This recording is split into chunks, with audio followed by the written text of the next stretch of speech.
Welcome to The Last Breakfast. Please enjoy the video. In this video, I will show how to make bacon bites, full guide.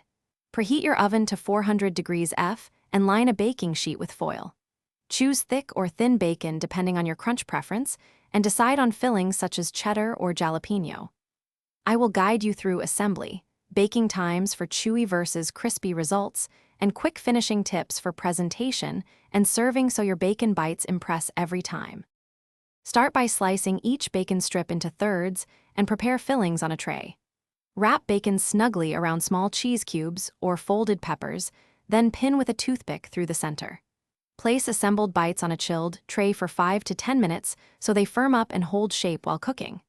This step reduces sagging and ensures even browning, making the final result both attractive and consistent for serving. Arrange bacon bites on a foil-lined sheet or wire rack and bake at 400 degrees F for 12 to 18 minutes, depending on whether you want chewy or crispy results. If using a rack, flip once halfway for uniform browning. Watch closely the last few minutes to avoid burning, as sugars or glazes caramelize quickly. Remove and drain on paper towels, then rest briefly before serving to set flavors and make them easier to pick up. Thanks for watching. If this was helpful, leave a like and consider subscribing. See you next time.